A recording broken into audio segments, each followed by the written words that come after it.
I'm a UK-based landscape photographer. I've been photographing landscape ever since I've been taking pictures, and I've been using filters for over 30 years for my landscape photography. In this video I'd like to show you how the LEE filter system works, and specifically why I've been using it for over 20 years.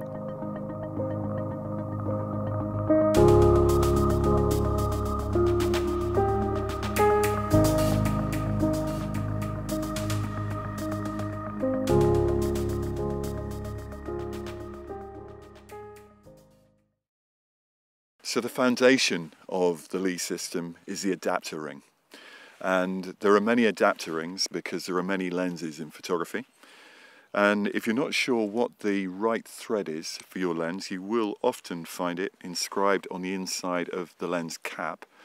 This is a 77mm, and it's also written on the back of the adapter ring itself. And these fit very simply onto the front of the lens.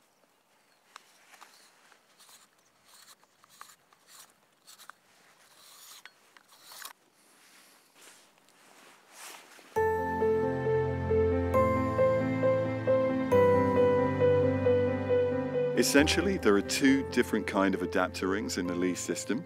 The standard adapter ring and the wide angle ring, which holds the filter holder a little bit closer to the lens itself.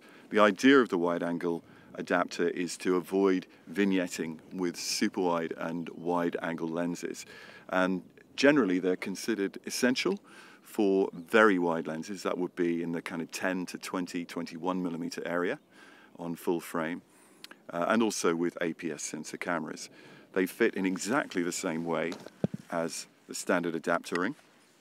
This is actually a 35mm lens, and you can use a wide angle adapter on any lens you like, but they are considered more essential for the super wides.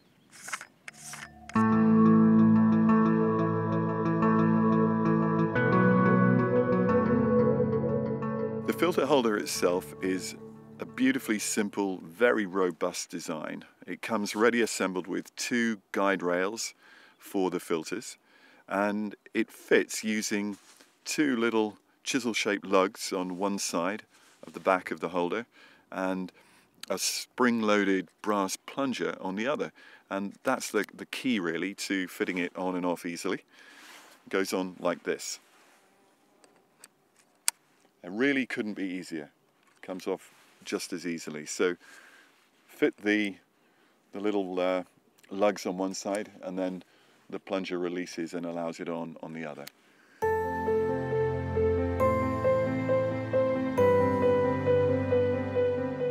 It's worth pointing out that I've actually had this holder here for nearly 20 years, and it's exactly the same as the current model, and it still works perfectly. So I think that's a real tribute to the robustness and the soundness of the design.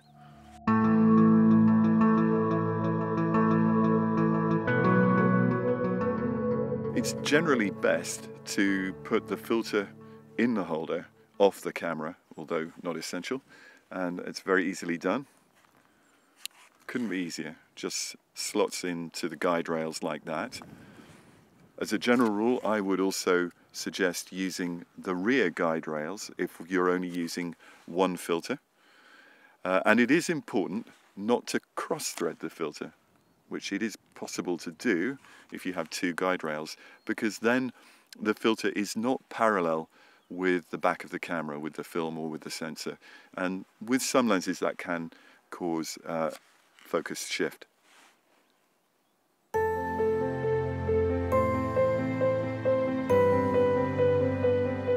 A great strength of this system is that it's completely rotatable through 360 degrees. It's perfectly possible to use the filter inverted or from its side, or you can just clip a tiny corner if you need to, if there's a bright corner. So it's extremely flexible, it's extremely versatile, and it can be, the effect of it can be observed through the viewfinder at any time, as well as on live view, in fact.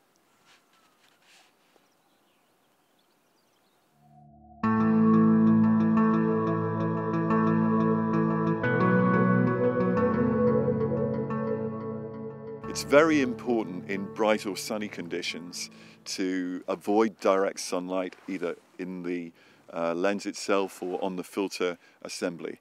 So I usually carry a black flag around for that purpose, just to cast a shadow. You can of course just put your head across it. The idea is to avoid flare or any kind of optical imperfections caused by direct sunlight.